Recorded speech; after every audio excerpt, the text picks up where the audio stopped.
站等悠扬，如今让你go，以后让你情难空，滚到外面的手啊，恭喜要在你身边。Hai hai hai halo, apa kabar teman-teman? Gimana nih? Kalian masih sehat-sehat selalu kan? Kali ini aku akan membagikan alur cerita film Romantic Princess.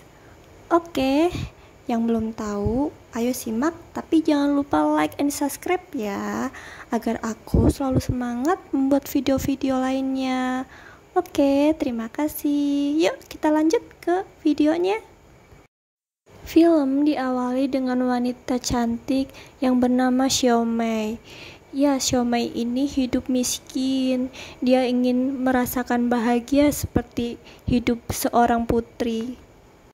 Tapi hayalannya hanya tinggal hayalan karena dia sadar dia hanya anak dari keluarga miskin.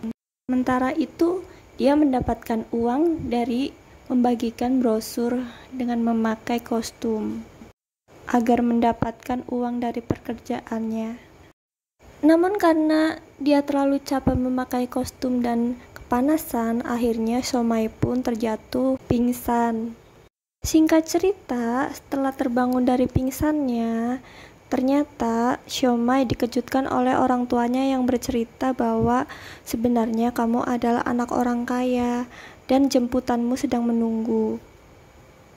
Xiaomei pun hanya tertawa terbahak-bahak karena ia kebiasaan orang tuanya yang suka bercanda, berbohong. Oleh sebab itu, Xiaomei tidak mempercayai omongan orang tuanya. Namun kali ini orang tuanya tidak main-main dan tidak membohongi Xiaomei. Xiaomei pun dijemput oleh pengawal yang disuruh untuk menjemput Xiaomei. Mengetahui hal tersebut, Xiaomei pun hanya terdiam karena ia mau bahagia atau sedih ya. Kalaupun menjadi kaya, kenapa harus meninggalkan orang tua yang sudah mengasuhnya dari kecil?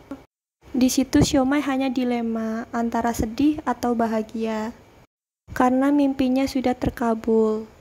Setelah sampai di rumah, Xiaomei terkaget-kaget karena rumahnya lebih dari ekspektasinya. Rumahnya begitu besar seperti istana. Xiaomei pun disambut dengan meriah oleh pengawal-pengawalnya. Setelah sampai di situ ditemui kakeknya yang sedang menunggu.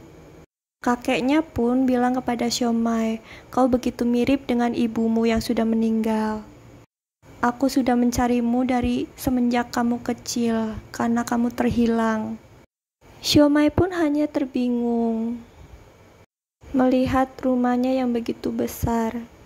Di situ pun ada 4 cowok-cowok ganteng yang akan dijodohkan untuk dipilih Xiaomei. Mereka ini adalah calon-calon yang sudah sukses karena orang tuanya juga kaya. Namun salah satu dari mereka yang bernama Nang Feng begitu tidak suka dengan Xiaomei karena masih curiga bahwa Xiaomei itu adalah penipu. Xiaomei pun menegaskan bahwa dia bukan penipu. Nang Feng dan Xiaomei pun saling bertengkar. Mereka selalu berdebat antara kasta dan menganggap Xiaomei yang seorang penipu. Singkat cerita, karena Nang Feng dan Xiaomei sering berdebat, sering bertengkar, mereka pun timbul-timbul rasa suka. Ya, namanya benci jadi cinta ya. Mereka pun saling menyukai tanpa dirasa. Namun salah satu dari berempat ini, si Chai namanya, si Chai ini juga menyukai Xiaomei dan selalu mendekati Xiaomei. Chai dan Nang Feng pun bersaing mendapatkan Xiaomei. Setelah si Chai mendekati Xiaomei, Nang Feng pun tersadar bahwa ternyata dirinya sudah menyukai Xiaomei. Karena mengetahui Xiaomei dan Nang Feng saling menyukai, si Chai pun akhirnya mengalah. Singkat cerita, kakeknya pun menyuruh seseorang untuk berpura-pura menjadi cucunya. Di situ pun Xiaomai begitu tersudut karena mengira wanita itu adalah benar. Xiaomai pun turun kasta, sekarang Xiaomai menjadi pelayan di istana tersebut. Xiaomai melakukan itu karena tidak ingin berpisah dari kakeknya yang sudah terlanjur sayang, dan tidak ingin jauh juga dengan Nanfeng. Singkat cerita, kakeknya pun membongkar rahasianya dan bilang kepada Xiaomai bahwa dia berpura-pura agar mengetahui kebenarannya kalau cucunya sudah sayang kepada dirinya. Xiaomai pun begitu lega karena mengetahui ternyata benar dia adalah cucu dari kakek tersebut. Namun juga kecewa atas perbuatan kakeknya.